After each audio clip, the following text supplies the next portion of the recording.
Hi friends, students platform তোমাদেরকে আমি আন্তরিক স্বাগত জানাই। তো our today's discussion is degree change of adjectives. অর্থাৎ ফ্রেন্ডস আজকে আমরা অ্যাডজেক্টিভসের ডিগ্রি চেঞ্জ সম্পর্কে আলোচনা করব। তো এই আলোচনার প্রাক্কালে আমি বলি যে তোমাদের মতো অনেক বন্ধুই আমাকে পার্সোনালি এই ডিগ্রি চেঞ্জ সম্পর্কে কোনো যদি ভিডিও দেওয়া যায় তার জন্য আমাকে রিকোয়েস্ট করে। তো আমি তাদের এবং সকলের জন্যই একটা ক্ষুদ্র প্রয়াস করছি, যদি তোমাদের কোনো উপকারে লাগে। তো চলো বন্ধু, তাহলে আজকে আমরা ডিগ্রি চেঞ্জ সম্পর্কে একটু বিশদ জেনে নিই। তো প্রথমে আমরা ডিগ্রি কথাটা জানবো। ডিগ্রি কথার অর্থটা কি? ডিগ্রি কথার অর্থ হলো কোনো ধাপ বা কোনো ক্রম বা কোনো মাত্রা বা কোনো পর্যায়। অর্থাৎ degree is the grade, degree is a gradual change. এখানে চেঞ্জটা কার পাচ্ছি আমরা? অ্যাডজেক্টিভসের। তো অ্যাডজেক্টিভস বলতে আমরা কী বুঝি সেটাও জেনে নিই। অ্যাডজেক্টিভস হলো কি না সেই সকল ওয়ার্ডস বা শব্দ যারা নাউন্স ও প্রোনাউন্সের দোষ, গুণ, অবস্থা, পরিমাণ, সংখ্যা বা তাদের প্রকৃতি নির্ণয় করে। অর্থাৎ তাহলে আমরা এখানে অ্যাডজেক্টিভ সম্পর্কে জানলাম যে অ্যাডজেক্টিভস কী। তো এই অ্যাডজেক্টিভসের যে ক্রমাগত যে পরিবর্তন, either in ascending way or in descending way, তাহলে হয় ওদের ক্রমশ, অর্থাৎ অ্যাসেন্ডিং ওয়ে মানে কি, অর্থাৎ নিচ থেকে, অর্থাৎ নিচ বলতে গেলে আমরা তিনটে পর্যায়ে বুঝবো, একটা পজিটিভ, কম্পারেটিভ আর সুপারলেটিভ। তাহলে এটা হলো অ্যাসেন্ডিং ওয়ে যখন আমরা বলবো পজিটিভ থেকে সুপারলেটিভ, আবার ডিসেন্ডিং বলতে আমরা বুঝবো সুপারলেটিভ থেকে পজিটিভে। তো এই পর্যায় করে যখন কী হবে তাদের চেঞ্জ হবে, তখনই আমরা তাকে কি বলবো? ডিগ্রি চেঞ্জ অফ অ্যাডজেক্টিভস বলবো। তো বোঝাতে পারলাম কি? অর্থাৎ তাহলে অ্যাডজেক্টিভসের ডিগ্রি চেঞ্জ বলতে অ্যাডজেক্টিভসের যে ক্রমাগত পরিবর্তন, অ্যাডজেক্টিভসের ক্রমাগত পরিবর্তন, সেই পরিবর্তনটা আমি বললাম হতে পারে পজিটিভ থেকে সুপারলেটিভে আর বা সুপারলেটিভ থেকে পজিটিভে। অর্থাৎ আমরা অ্যাডজেক্টিভের ডিগ্রি বলতে তার তিনটে পর্যায় বা তিনটে তার ক্রম বুঝি। সেই তিনটে ক্রম হলো পজিটিভ, কম্পারেটিভ আর সুপারলেটিভ। ওকে, তো দেখো আমরা যত অ্যাডজেক্টিভ দেখি না কেন তার এই তিনটে পর্যায়ে থাকে আর কি। তো যাই হোক, তাহলে আমরা এই পজিটিভ, কম্পারেটিভ আর সুপারলেটিভ এই তিনটে অ্যাডজেক্টিভ সম্পর্কে আমরা জানলাম। তো এবারে আমরা এদের সম্পর্কে জানলাম যে কখন আমরা অ্যাডজেক্টিভের পজিটিভটা মানে পজিটিভ ফর্মটা বুঝবো, কখন আমরা বুঝবো যে অ্যাডজেক্টিভটা কম্পারেটিভ ফর্মে রয়েছে, আর কখন আমরা বুঝবো এটা সুপারলেটিভ ফর্মে রয়েছে। তো দেখো, পজিটিভের পরে আমি একটা ক্রস চিহ্ন দিয়েছি, আমি এটা পরে আসছি। আর দেখো কম্পারেটিভের পরে আমি দিয়েছি দেখো আর, ইয়ার, মোর অর লেস, বা কখনো কখনো দ্যান টু, কখনো কখনো দ্যান টু থাকে। তার মানেটা কী হলো যে এই সবই, অর্থাৎ ডিগ্রি চেঞ্জ কাজ করছি আমরা করছি অ্যাডজেক্টিভে। তাহলে অ্যাডজেক্টিভের সঙ্গে যখন আর অথবা ইয়ার অথবা তার আগে মোর বা লেস রয়েছে, তখন আমরা বুঝবো কম্পারেটিভ। অর্থাৎ ডিগ্রিটা রয়েছে কোথায়? কম্পারেটিভ ডিগ্রিতে। আবার আমরা অনেক সময় দেখি তার কাছে কী আছে, দ্যান রয়েছে বা তার সঙ্গে টু রয়েছে, তখনও আমরা বুঝবো এটা কোথায় রয়েছে? কম্পারেটিভ ফর্মে। আর যখন আমরা একইভাবে অ্যাডজেক্টিভসের সঙ্গে এসটি অথবা ইএসটি অথবা মোস্ট অথবা লিস্ট, এগুলোর কোনোটা একটা যোগ পাচ্ছি, অনেক সময় আমরা কি পাবো? দ্বি যোগ পাবো। তো এই কোনো একটা যোগ থাকা মানেই সেটা আমরা বুঝবো এটা অ্যাডজেক্টিভের সুপারলেটিভ ফর্মে রয়েছে। বোঝা গেল কি? তাহলে অ্যাডজেক্টিভের সঙ্গে যখন এইগুলোর কোনো একটা পাবো, এই যা যা দিলাম এইগুলোর কোনো একটা পাবো, তখন আমরা বুঝবো এটা কম্পারেটিভ ডিগ্রিতে রয়েছে। আর যখন আমরা অ্যাডজেক্টিভের সঙ্গে এই যে এসটি, মোস্ট, লিস্ট, দা, এগুলোর কোনো একটা পাবো, যোগ পাবো আর কি, তখনই আমরা বুঝবো এটা সুপারলেটিভ ফর্মে আছে। আর যখন এইগুলোর কোনোটাই পাবো না, এই আর থেকে এখানে দা আছে দেখো, এইগুলোর কোনোটাই, অর্থাৎ কম্পারেটিভ যা যোগ হলো, সুপারলেটিভ যা যোগ হলো, এগুলো কোনোটাই পাচ্ছি না, অর্থাৎ অ্যাডজেক্টিভের সঙ্গে এসব কোনোটাই যোগ নেই, তখনই আমরা কি বললাম? এটা পাবো এটা পজিটিভ ফর্ম। অর্থাৎ অ্যাডজেক্টিভের পজিটিভ ফর্ম হওয়া মানে কি? এগুলোর সঙ্গে, অ্যাডজেক্টিভের সঙ্গে এগুলো কোনোটাই যোগ নেই। সেই জন্য আমি একটা ক্রস চিহ্ন দিয়েছিলাম যে অ্যাডজেক্টিভটা জেনারেল যা ফর্মে আমরা পাই সাধারণত, তো সেটাই হলো তার পজিটিভ ফর্ম। হ্যাঁ, যখন সেন্টেন্সে আমরা ব্যবহার করি তখন আমরা অনেক সময় কী পাই, অনেক সময় নয় পাই আমরা শো, অ্যাজ, অথবা অ্যাজ অথবা অ্যাজ দ্যাট অফ, এগুলো আমরা পাই। তাহলে কি বললাম, যে যখন আমরা অ্যাডজেক্টিভকে কোনো সেন্টেন্স মানে যখন আমরা করব কম্পারিজন আর কি, তুলনা করছি আর কি, তো সেই ক্ষেত্রে আমরা শো, অ্যাজ অথবা অ্যাজ অথবা অ্যাজ দ্যাট অফ, তো এইগুলোর কোনো একটা আমরা পেয়েই থাকি।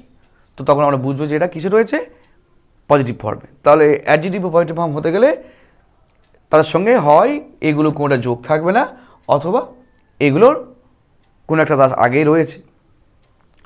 তো এগুলো থাকতে পারে, কিন্তু আমরা যেটা বললাম যে এই যে আর, ইয়ার, মোর, এইগুলো কোনোটা যোগ থাকবে না। তো বোঝা গেল। তাহলে আমরা অ্যাডজেক্টিভের তিনটে যে ওর ক্যাটেগরি, পজিটিভ, কম্পারেটিভ, সুপারলেটিভ, এবং সেগুলো কীভাবে বুঝবো এগুলো আমরা জেনে গেলাম। আচ্ছা, এবারে আমরা এর সেন্টেন্সে কীভাবে মানে ট্রান্সফরমেশন করা যায়, হ্যাঁ সেগুলো আমরা বা কনভার্সন করা যায়, তো সেগুলো আমরা এবারে জানবো। চলো আমরা সেইগুলো এবার শিখে ফেলি।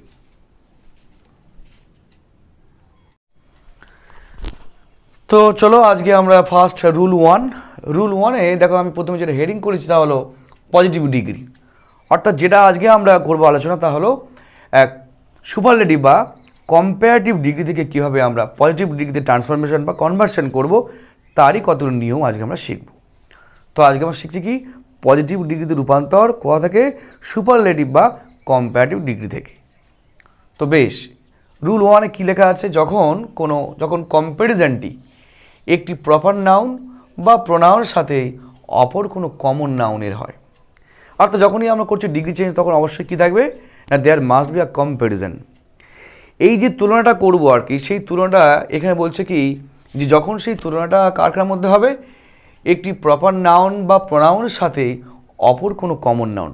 তার তুলনাটা দুটো প্রপার নাউন বা দুটো কমন নাউন বা দুটো প্রোনাউনের মধ্যে হচ্ছে না, কিন্তু তার তুলনাটা হচ্ছে একটা প্রপার নাউন বা একটা প্রোনাউনের সাথে অপর কোনো কমন নাউনের। বা অনেক সময় আমরা কমন নাউনকে নির্দিষ্ট করি, আর্টিকেল দেওয়া যোগ্য নির্দিষ্ট করে যদি তার সঙ্গে আবার কোনো কমন নাউনের তুলনা করি, সেক্ষেত্রে এই নিয়মের মধ্যে পড়বে। তাহলে বিষয়টি এটা মাথায় রাখবি, যখন তুলনাটা দুটো সেম ক্যাটাগরির মধ্যে হচ্ছে না, সেম ক্যাটাগরি মানে কি, দুটো প্রপার নাউন কিংবা দুটো কমন নাউন বা দুটো তোমার প্রোনাউন, এদের মধ্যে হচ্ছে না, তখন আমার কী মাথায় রাখ, তখন বা আরও কিছু উল্লেখ করিস, বা বাক্যে very few, some other, most other, many other, most of, some of, many of ইত্যাদি আর কি না থাকে, অর্থাৎ বাক্যে এগুলোর কোনো উল্লেখ থাকবে না। এই সাম আদার, মোস্ট আদার যা দিলাম, এগুলোর কোনো উল্লেখ থাকবে না। আবার কি বলা হয়েছে, বাক্যটি কি থাকবে না, সুপারলেটিভের নেগেটিভে থাকবে না, সুপারলেটিভের নেগেটিভ, অর্থাৎ ডাক্তার নেগেটিভ সেন্টেন্স থাকবে না, সুপারলেটিভের নেগেটিভ ডিগ্রি থাকবে না। তাহলে এত কথা মনে রাখতে সহজে শোনো। প্রথমে আমরা যে এই এত রুলসগুলো দিই, এগুলো অ্যাকচুয়ালি কিছুই নয়, অর্থ অনুযায়ী। প্রথমে তোমরা ভালো করে অর্থটা বুঝবে যে কী বলতে চাইছি এবং কী হওয়াটা উচিত, তো সেই মতো করে সেই অর্থটা পরিষ্কার হলেই সেটা লিখতে যা আমাদের করতে হয় সেটাই রুলস। তো এছাড়া রুলসটা মানে এই জন্য যাতে তোমরা সহজে বুঝতে পারো, কিন্তু আগে ভালো করে এর কি মিনিংটা বোঝার চেষ্টা করতে হবে। তো তাহলে যেটা দিলাম সেটা অন্তত বোঝো যে কী বললাম, যখন কম্পারিজনটা প্রপার নাউন অর্থাৎ দুটো সেম ক্যাটাগরির মধ্যে হচ্ছে না, প্রপার নাউনের সাথে কমন নাউন কিংবা কোনো প্রোনাউনের সাথে কমন নাউন ইত্যাদি, আর বাক্যটিতে এই যে এইসবের ভেরি ফিউতে কোনো উল্লেখ থাকছে না, বাক্যে সুপারলেটিভের নেগেটিভে হচ্ছে না, এই হলো মাথা ক্লিয়ার। সেক্ষেত্রে আমার কি হবে সেটাই দেখার। দেখো সেক্ষেত্রে আমরা কি বলবো, সেক্ষেত্রে আমরা ব্যবহার করব নো আদার, তারপরে কমন নাউন, তারপরে হচ্ছে কমপ্লিমেন্ট যদি থাকে, মানে ব্যাপারে ইপেনি দেয়ারও যদি থাকে, plus verb plus so oblique as, so বা অ্যাজের মধ্যে একটা ব্যবহার করবে। তবে যদি বাক্যটা নেগেটিভে হয় তাহলে সোটা বেশি অ্যাপ্রোপ্রিয়েট, সেক্ষেত্রে সোটা ইউজ করবে, আর নেগেটিভ না থাকলে অ্যাজ। তারপরে অ্যাডজেক্টিভের পজিটিভ ফর্ম, তারপরে আমরা অ্যাজ আর প্রপার নাউন বা সাবজেক্ট। অ্যাকচুয়ালি এই যে রুল আমি বা আমরা যে কোনো যে রুল দেয়া হয় আর কি, সেটা কিছুই নয়, অর্থাৎ আমরা যখন সেন্টেন্স থেকে সুপারলেটিভ থেকে বা অন্য কোনো কম্পারেটিভ হতে পারে থেকে যখন আমরা পজিটিভে চেঞ্জ করছি বা অন্য বাক্যে চেঞ্জ করতে পারি, তো সেক্ষেত্রে তাকে যে মিনিংটাকে ইনট্যাক্ট রাখার জন্য, অর্থাৎ মিনিংটা যা ছিল সেটাকে রাখার জন্য যা যা আমাদের লেখার দরকার সেটাই রুল, আর কিছু নয়। এটাকে একটু সহজ করে দেওয়ার জন্য আর কি। তো যাই হোক, তাহলে তোমরা এটা বুঝলে। আচ্ছা, আমি বারে বারে যে বলছিলাম যে এই প্রপার নাউন, কমন নাউন এই সম্পর্কে একটু ধারণা তোমাদের থাকা দরকার। তো প্রপার নাউন, কমন নাউন আমরা জানি যে নাউনটা কোনো কিছুকে নির্দিষ্ট করে বোঝায় তা হলো প্রপার নাউন, আর যে নাউনটা কোনো কিছুকে নির্দিষ্ট করে বোঝায় না তা হলো কমন নাউন। অর্থাৎ সে ব্যক্তি, বস্তু, বিষয়, ঘটনা যাই হোক না কেন নির্দিষ্ট করে বোঝালেই, অর্থাৎ কোনো কিছু নির্দিষ্ট মানে নাম দিয়ে বোঝালেই তখন হবে প্রপার নাউন। আর যদি নির্দিষ্ট না হয়, সমগ্র তার শ্রেণীকে বা জাতিকে বোঝায়, তখন এটা হবে কমন নাউন। যেমন এক্সাম্পল দিলাম, এক্সাম্পল মনে করো ম্যান, যদি ম্যান বলি আমি, তো ম্যানটা কি বললে কোনো নির্দিষ্ট মানুষকে বোঝানো হয়, তো এটা অবশ্যই কমন নাউন হবে। যদি আমি ম্যান না বলি, কারণ নাম বললাম, সৌরভ, সচিন, রবীন্দ্রনাথ, নজরুল, তো এই যে নির্দিষ্ট হয়ে গেল, তখন এটা হয়ে গেল প্রপার নাউন। একইভাবে দেখো এখানে হচ্ছে কমপ্লিমেন্ট, কমপ্লিমেন্টটাও ঠিক তাই। কমপ্লিমেন্টটা অর্থাৎ ওটা পরিপূরক, বাক্যে যে সাবজেক্ট, ভার্ব, অবজেক্ট বাদ দিয়ে যেটা থাকে সেটাকে কমপ্লিমেন্ট বলি আমরা। তো এই যখন আমরা ডিগ্রি চেঞ্জ করছি, এই ক্ষেত্রে এর বিশেষ গুরুত্ব রয়েছে। এটা ক্ষেত্রে এখানে কোনো স্থান অর্থাৎ কোনো প্লেসকে ইন্ডিকেট করে, কোনো জায়গার মানে জায়গার কথা এখানে বলে। তো তাহলে আমরা এখানে কমপ্লিমেন্টটাকে জায়গা অর্থে বেশি মনে রাখবো, যে এখানে এটা জায়গা বোঝাবে আর কি। তো সেক্ষেত্রে এখানে কমপ্লিমেন্টটা ইউজ করবো। ওকে, তো এই রুল। এবার দেখার এক্সাম্পল দিয়েছি, Mount Everest is the highest peak in the world. Mount Everest অর্থাৎ এভারেস্ট পর্বত, তাহলে কী হলো, পৃথিবীর সর্বোচ্চ শৃঙ্গ বা সর্বোচ্চ চূড়া। তাহলে এখানে আমরা কার সঙ্গে তুলনা, কার তুলনা পাচ্ছি, দেখো মাউন্ট এভারেস্ট। আচ্ছা, প্রথমে এটা বলি যে কোন ডিগ্রিতে আছে, তাহলে এটা কোন ডিগ্রিতে আছে, ডিগ্রি চেঞ্জটা আমরা কার করছি আমরা অ্যাডজেক্টিভের। দেখো আমরা যে প্রত্যেকটা ওয়ার্ডকে যদি দেখি, তাহলে আমরা অ্যাডজেক্টিভ খুঁজে পাবো কোনটা, এই হাইয়েস্টটা, তাই তো। তো যেহেতু এটা কী বুঝিয়েছে, হাইয়েস্ট, উচ্চতম, তো উচ্চতম মানে তার অবস্থানটা বুঝিয়েছে। তো ওগুলো অবস্থা কে বোঝায়, অ্যাডজেক্টিভ বোঝায়। এবার দেখো এর সঙ্গে আমরা কী পাচ্ছি, ইএসটি যোগ পাচ্ছি। এসটি, ইএসটি, মোস্ট, লিস্ট যোগ যখনই পাবো তখনই আমরা পাবো এটা সুপারলেটিভ ফর্মে। আর সুপারলেটিভ ফর্ম থাকা মানেই কি, সেটা অবশ্যই সুপারলেটিভ ডিগ্রিতে রয়েছে। ক্লিয়ার হলো? আর যেহেতু এটা সুপারলেটিভ ডিগ্রিতে, তার আগে আমরা দা পাচ্ছি। ওকে, তো এটা করবো আমরা পজিটিভ ডিগ্রিতে। এবার দেখো যে কম্প্যারিজন বা তুলনাটা কার কার হচ্ছে। মাউন্ট এভারেস্ট তো পেলাম, মাউন্ট এভারেস্ট বলতে আমরা মাউন্ট এভারেস্টকেই বুঝি, আর কোনো পর্বতকে বুঝি না। তাহলে এটা হলো তোমার প্রপার নাউন। আর এর সঙ্গে দেখো পিক, চূড়া, চূড়া অর্থাৎ শৃঙ্গ, শৃঙ্গ শুধু মাউন্ট এভারেস্টে আছে এমনটা নয়, তাহলে এই শৃঙ্গ অনেক পর্বতের রয়েছে, তাহলে এটা হলো কমন নাউন। পিক বলতে কোনো নির্দিষ্ট কিছু বোঝাচ্ছে না, তাহলে এটা কমন নাউন। তাহলে কী হচ্ছে, কমন নাউনের সঙ্গে প্রপার নাউন বা প্রপার নাউনের সাথে কমন নাউনের তুলনা হচ্ছে, সেক্ষেত্রে এই নিয়মটা হবে।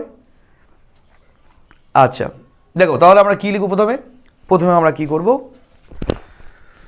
প্রথমে আমরা লিখব নো, তাই তো, কী লেখা আছে, নো আদার, তো নো আদার। এরপরে কী লিখব, কমন নাউন, কমন নাউন কোনটা পেলাম, পিক পেলাম, পিক। তারপরে কি দেখো লেখা আছে কমপ্লিমেন্ট, যদি থাকে কমপ্লিমেন্ট, এখানে আমি কী বুঝেছি, স্থানকে বোঝাবে, ইন দ্য ওয়ার্ল্ড রয়েছে, দেখো এটাই স্থান।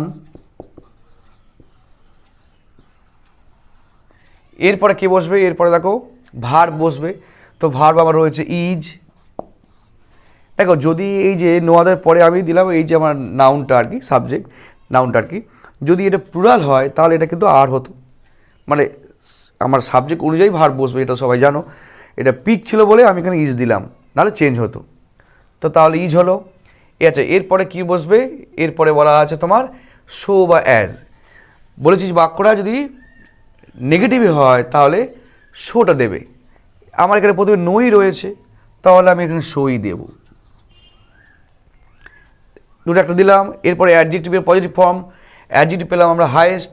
পজিটিভ ফর্ম মানে কী বলেছি ওখানে আমি, যে পজিটিভ ফর্মে কম্পারেটিভ আর সুপারলেটিভ যা যা আমরা প্রিফিক্স সাফিক্স যা যা যোগ করি বা অ্যাডজাঙ্ক যোগ করি সেগুলো আমার বসবে না, তাহলে এই ইএসটিটা বাদ দেবো। হাই পড়ে রইল, সো হাই, এটা হলো পজিটিভ ফর্ম। তারপরে কি বসবে, অ্যাজ, অ্যাজ বসে গেল। এরপরে কী বসবে? প্রপার নাউন বা সাবজেক্ট। প্রপার নাউন বা সাবজেক্ট কোনটা ছিল?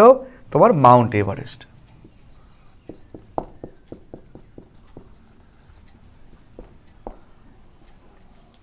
তাহলে বোঝা গেল। তাহলে কি উত্তর লেখা হলো? No other peak in the world is so high as Mount Everest. অর্থাৎ পৃথিবীর অন্য কোনো চূড়া বা শৃঙ্গ মাউন্ট এভারেস্টের মতো এত উচ্চ নয়। তাহলে দেখো, যদি তোমার মাটা বুঝতে যে এখানে বলা হয়েছে যে মাউন্ট এভারেস্ট হলো পৃথিবীর সর্বোচ্চ শৃঙ্গ, মানে সর্ব উচ্চতম, তাই তো? তো তার মানে কী বোঝা যাচ্ছে? যে পৃথিবীর অন্য কোনো চূড়া, অন্য কোনো শৃঙ্গ মাউন্ট এভারেস্টের মতো এত উচ্চ বা এত উচ্চ নয় আর কি। তো সেটাই আমরা লেখা হলো, সেটাই হচ্ছে রুল। তো এটা হলো রুল 1। চলো এবার রুল 2।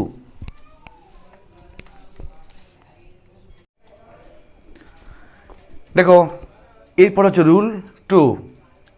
তো রুল 2তে আমরা কি দেখছি? যে যদি কম্প্যারিজন, অর্থাৎ যদি তুলনাটি কি হয় না, দুটি প্রপার বা কমন বা প্রোনাউন্সের মধ্যে হয়। এর আগে আমরা একটা প্রোনাউন বা একটা প্রপার নাউনের সাথে অপর একটা কি কমন নাউনের তুলনা বুঝিয়েছিলাম। এবারে আমরা দেখো, যদি তুলনাটি মানে কম্প্যারিজনটি যদি দুটো প্রপার নাউন কিংবা দুটো প্রোনাউন কিংবা দুটো কমন নাউনের মধ্যে হয়, তাহলে কি হবে? সেক্ষেত্রে আমাদের এই রুলসটা হবে। দেখো, সেক্ষেত্রে আমরা সাবজেক্ট দেখো, যেহেতু আমরা দুটো প্রপার নাউন বা দুটো কমন নাউন বা দুটো প্রোনাউন, তাহলে যেহেতু সাবজেক্ট আমার দুটো হচ্ছে, তাহলে দুটোর একটি অর্থানুযায়ী প্রথমে বসবে। তবে সাধারণত দ্বিতীয়টি সাধারণত প্রথমের দিকেই বসে। তো বেশ, এরপরে হচ্ছে কি তোমার কমপ্লিমেন্টে বুঝিয়েছিলাম। ব্যাকেটে কী বলা আছে? ইফ এনি, মানে যদি থাকে তাহলে বসবে, মানে যদি প্রয়োজন হয়, যদি থাকে আর কি, তাহলে বসবে। তারপর কি আছে? ভার্বটা সাবজেক্ট অনুযায়ী বসবে। তারপর নটটা বলা আছে ইফ নেসেসারি, যদি প্রয়োজন হয় তাহলে বসবে। এরপরে কি আছে? শো, নেগেটিভ হলে বলেছে শো দিতে, আর তা না হলে অ্যাজ। তারপর হচ্ছে অ্যাডজেক্টিভের পজিটিভ ফর্ম, যেহেতু আমরা পজিটিভ ডিগ্রিতে করছি, তারপরে আবার একটা অ্যাজ, তারপরে সেকেন্ড সাবজেক্ট, যেহেতু প্রথম শব্দটা বসে গেছে, তারপর রেস্ট, ইফ এনি মানে রেস্ট, মানে তো বাকি অংশ যদি থাকে। তাহলে আমার রুল 2তে এটা বলা হলো। খুব সহজেই বোঝা যাচ্ছে যে দুটি যদি প্রপার নাউন বা দুটি কমন নাউন বা দুটি প্রোনাউনের মধ্যে তুলনাটা হয়, তাহলে আমার এই নিয়মটা অ্যাপ্লিকেবল হবে। তো আমি কতগুলো এক্সাম্পলস দিচ্ছি, দিলে তোমরা বুঝতে পারবে। দেখো, যে এক্সাম্পলটা আমি দিলাম, তাহলে কি? Arpan is more intelligent than Arup. Arpan is more intelligent than Arup. তার মানে কি হলো? অর্পণের থেকে বেশি বুদ্ধিমান, এটা বলা হয়েছে। তো তাহলে আমরা প্রথমে বের করবো যে এটা কোন ডিগ্রিতে আছে। তো দেখো, কোনটা অ্যাডজেক্টিভ হচ্ছে কি না, ইন্টেলিজেন্ট, এবং তার আগে কি বলেছে? মোর। আমি যেহেতু বলেছিলাম যে যদি কোনো অ্যাডজেক্টিভের সঙ্গে মোর বা লেস বা তার সঙ্গে আর বা ইয়ার যোগ থাকে, তাহলে সেটা অবশ্যই কম্পারেটিভ ডিগ্রি থাকে। তো দেখো, এটা কম্পারেটিভ ডিগ্রিতে রয়েছে। আবার এখানে দেখো দ্যান রয়েছে। তো আমরা এটা কি করব? পজিটিভ ডিগ্রিতে রূপান্তর করব।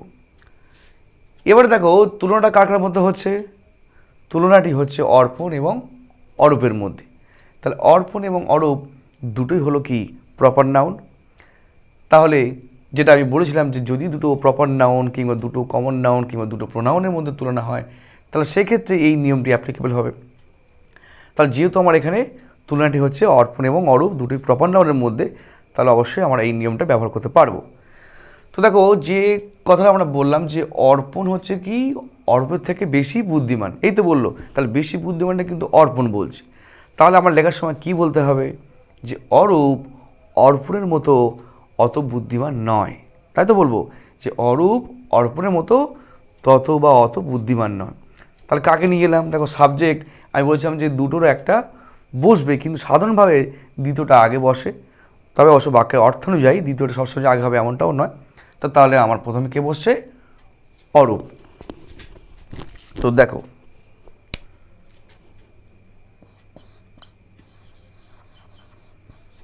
তাহলে প্রথমে বসলো অরূপ। এরপরে কী বসা আছে? কমপ্লিমেন্ট। কমপ্লিমেন্ট ব্যাখ্যা আছে কি, যে ইফ এনি যদি থাকে। তো এখানে দেখো কমপ্লিমেন্টে বলেছিলাম যদি কোনো এখানে কোনো ডিগ্রি চেঞ্জের বেলায় কোনো স্থান বা কোনো প্লেসকে ইন্ডিকেট করবে, তো এখানে আমরা কোনো প্লেস বা স্থান দেখতে পাচ্ছি না, তাহলে এই বাক্যে আমার কমপ্লিমেন্ট নেই। তাহলে নেই, পরে চলে যাব ভার্বে আছে। ভার্ব আমার কি আছে? ইজ। সাবজেক্টকে অর্ডারের পরে এই ইজি বসবে। ওকে, তারপর কি বসবে দেখো, নট, যদি প্রয়োজন হয়। তো আমি কি বললাম, বাক্যটা কি বললাম, যে অরূপ অর্পণের মতো তত বুদ্ধিমান নয়, এই তো বললাম। তো নয় বলছি আমি, তার মানে আমার বাক্যটা নেগেটিভ হচ্ছে। তো নেগেটিভ মানে আমার নটের প্রয়োজন হচ্ছে, তাহলে আমি একটা নট বসাবো। নট বসলো। এরপর কি বলছে দেখো, শো বা অ্যাজ, যদি বাক্যটা নেগেটিভ হয় বলছে শোটা দিতে, নেগেটিভ হলো তাহলে শো। তারপর কী দেবো? অ্যাডজেক্টিভের positive form. Adjective positive form অর্থাৎ মোডটা বাদ দিলেই আমরা কি চলে যাব, এর পজিটিভ ফর্ম হচ্ছে ইন্টেলিজেন্ট হলো। এরপরে কে বসবে দেখো, অ্যাজ বসলাম, অ্যাজ। তারপরে কেউ সেকেন্ড সাবজেক্ট, যেহেতু আমার প্রথমে অরূপ বসে গেছে, তাহলে কে রয়েছে? অর্পণ, অ্যাজ অর্পণ। এরপরে দেখো রেস্ট, বাকি অংশ ব্যাকে লেখার যদি থাকে, তো আর কিছু নেই, আমার বাক্যটা কমপ্লিট হয়ে গেছে। তাহলে Arup is not so intelligent as অর্পণ, অর্থাৎ অরূপ অর্পণের মতো অত বুদ্ধিমান নয়। ঠিক আছে, চলো আরেকটা রুল আমি দিই, রুল নয় আরেকটা এক্সাম্পল। দেখো পরের এক্সাম্পলটা দেখো, যেখানে বলা আছে কি, the weather in Kolkata is more charming than that of in Chennai. তার মানে কি হলো, দ্য ওয়েদার ইন কলকাতা মানে কলকাতার আবহাওয়া, ইজ মোর চার্মিং বেশি মনোমুগ্ধকর, দেন দ্যাট অফ ইন চেন্নাই যেমনটা চেন্নাই, তার মানে কি চেন্নাইয়ের আবহাওয়া থেকে। দেন দ্যাট অফ মানে কি, দ্যাট অফ মানে ওয়েদার বলতে বলা, ওয়েদারের কথা এখানে বলা হয়েছে, আর কোথাকার ওয়েদার? ইন চেন্নাই। অর্থাৎ তাহলে কী বুঝলাম আমরা, যে কলকাতার আবহাওয়াটা চেন্নাইয়ের আবহাওয়ার থেকে বেশি মনোমুগ্ধকর। এমনিতে ওয়েদারটা কি না কমন নাউন, কিন্তু দেখো এখানে নির্দিষ্ট হয়ে গেছে, কারণ কি এটা কলকাতার আবহাওয়ার সঙ্গে তুলনা করছি কার? চেন্নাইয়ের আবহাওয়ার। তো সেক্ষেত্রে আমার কোন রুলে আসবে? রুল 2তে, যেমনটা আমি তোমাদেরকে বলেছি। তো সেক্ষেত্রে দেখো, তাহলে আমরা প্রথমে কি লিখব? প্রথমে আমরা লিখব সাবজেক্ট। তাহলে আমরা কী বলা হচ্ছে, যে কলকাতার আবহাওয়াটা চেন্নাইয়ের আবহাওয়া থেকে বেশি মনোমুগ্ধকর। তাহলে কম মনোমুগ্ধকর কোনটা? নিশ্চয় চেন্নাইয়ের আবহাওয়াটা। তাহলে কী লিখবো আমরা, যে চেন্নাইয়ের আবহাওয়াটা কলকাতার আবহাওয়ার মতো ততটা মনোমুগ্ধকর নয়। তাহলে কাকে আগে লিখলাম? আগে লিখলাম আমরা চেন্নাইয়ের আবহাওয়াটাকে। দেখো চেন্নাইয়ের ক্ষেত্রে আমি এখান দিয়ে দ্যাট অফ, অর্থাৎ আমরা ওয়েদারটাকে না লিখে দ্যাট অফ লিখেছিলাম, যেহেতু আমরা প্রথমে শুরু করছি তাহলে প্রথমে আমরা লিখবো আবহাওয়াটাকে।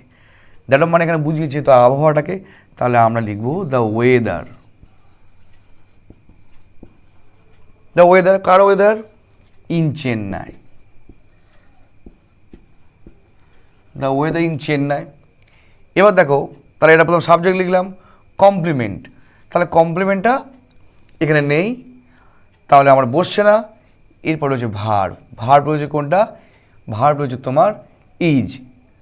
তাহলে ইজ হলো, যেহেতু আমার weather subject, weather in Chennai subject, তাহলে ইজ দ্য ভার্ব, ইজ বসে গেল। এরপরে দেখো নট প্রয়োজন অনুযায়ী বসবে।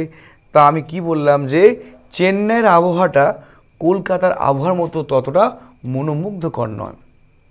তা নয় বলছি তো, তাহলে নেগেটিভ হলো, নেগেটিভ প্রয়োজন হলো, নট বসলো।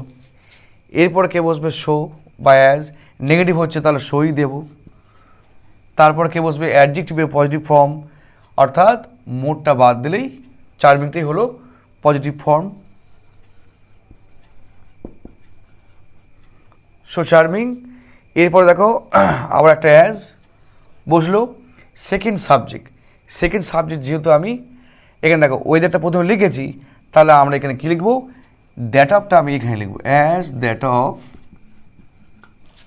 ইন কলকাতা।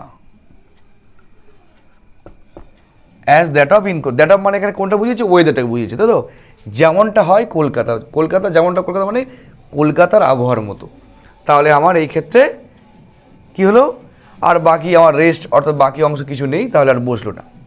তাহলে ক্লিয়ার হলো, কি লিখলাম আমরা, যে the weather in Chennai is not so charming as that of in Kolkata. তার মানে কি হলো, যে চেন্নাইয়ের আবহাওয়াটা কলকাতা আবহাওয়ার মতো অতটা মনোমুগ্ধকর নয়। তাহলে আমরা বুঝলাম যে যদি বাক্যটা দুটো প্রপার নাউন বা দুটো কমন নাউন বা দুটো প্রোনাউন মধ্যে তুলনা হয়, তাহলে আমাদের এই যে রুল বা ফর্মুলাকে আমরা যদি ইউজ করে এটা করতে পারি।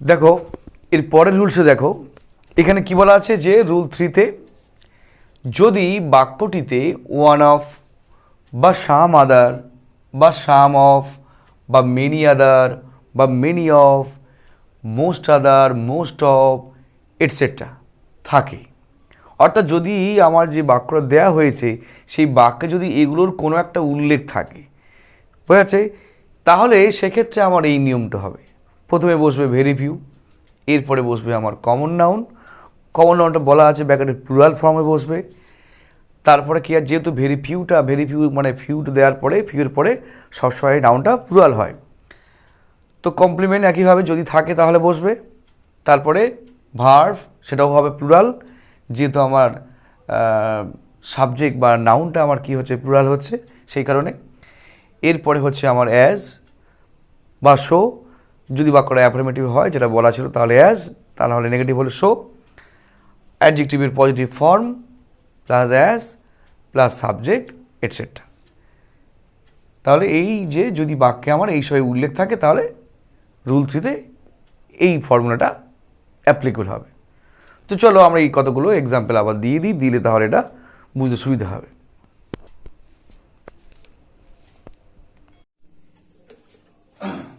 দেখো তাহলে এখানে কি বলা হলো, যে Akbar was one of the greatest rulers of India. Akbar was one of the greatest rulers of India মানে কি, আকবর ছিলেন ভারতবর্ষের অন্যতম মহান শাসক। তাহলে আকবর ছিলেন ভারতবর্ষের অন্যতম মহান শাসক। তো দেখো এই যে বাক্যে আমার কি উল্লেখ আছে, দেখো ওয়ান অফ, যেটা আমি তোমার রুলসে বলেছিলাম যে যদি বাক্যে one of, some other, some of, many other, many of, most other, most of, তাহলে এইগুলো কোন একটা উল্লেখ থাকে তাহলে সেক্ষেত্রে আমার এই নিয়মটা অ্যাপ্লিকেবল হবে। দেখো এখানে আমার কি রয়েছে, ওয়ান অফটা উল্লেখ রয়েছে, তাহলে আমার এই নিয়মটা আমি এখানে ফলো করব। তো প্রথমে কে বসবে, very few,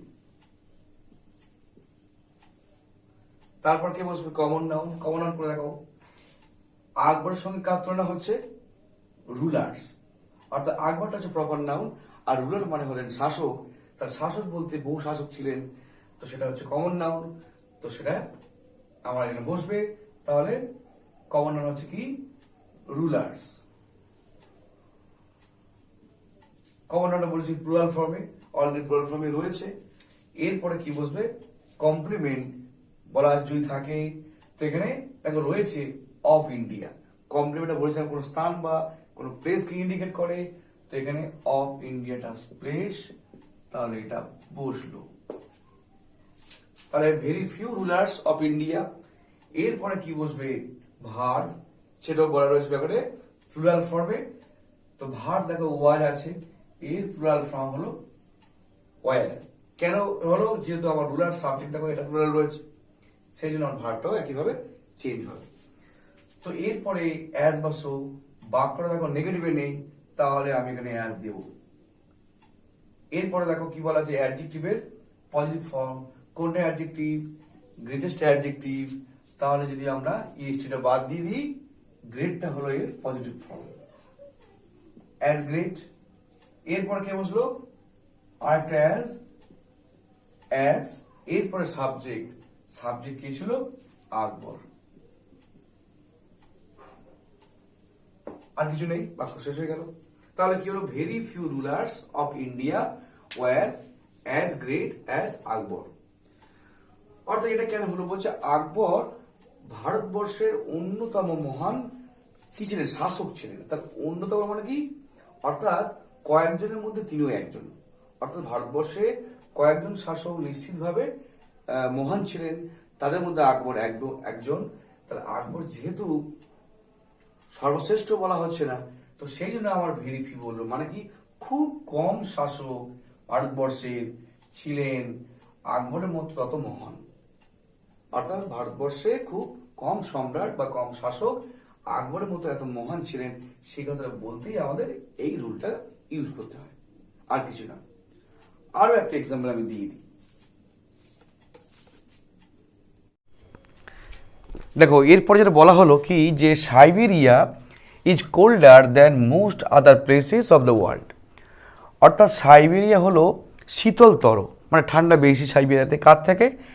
then most other places of the world, পৃথিবীর অধিকাংশ জায়গা থেকে।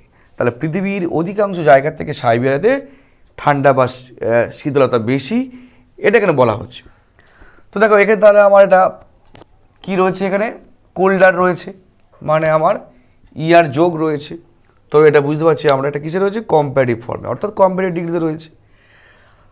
এখানে দেখো সাইবেরিয়ার সঙ্গে তুলনা হচ্ছে কি প্লেসেস, অর্থাৎ সাইবেরিয়া একটা নির্দিষ্ট জায়গা, প্রপার নাউন, ওর সঙ্গে তুলনা হচ্ছে কার, প্লেস, অর্থাৎ এটা অনির্দিষ্ট সমস্ত জায়গাকে আমরা প্লেস বলতে পারি, কমন নাউন তার মানে, তাই তো? তাহলে প্রপার নাউনের সঙ্গে কমন নাউন তুলনা হচ্ছে। একইভাবে দেখো এখানে কি রয়েছে, মোস্ট আদার। তাহলে আমি বলছিলাম যে ভেরি ফিউ, মোস্ট আদার, সাম আদার বলছিলাম কি না? তো সেই ক্ষেত্রে আমাদের এই নিয়মটা কার্যকরী হবে।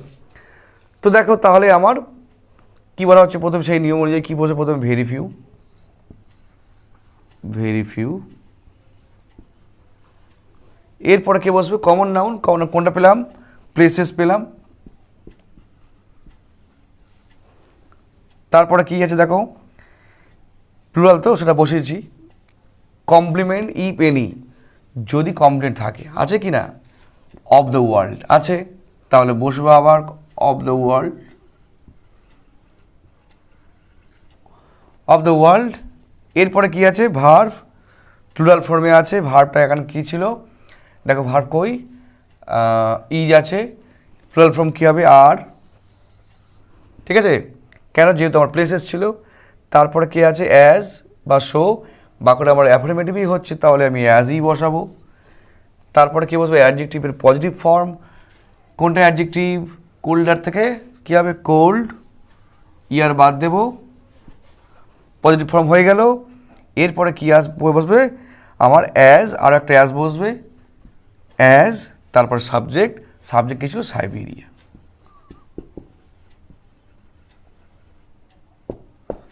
সাইবেরিয়া, তাহলে বোঝা গেল যে very few places of the world আর অ্যাজ কোল্ড অ্যাজ সাইবেরিয়া, অর্থাৎ পৃথিবীর খুব কম জায়গা সাইবেরিয়ার মতো এত এত শীতল।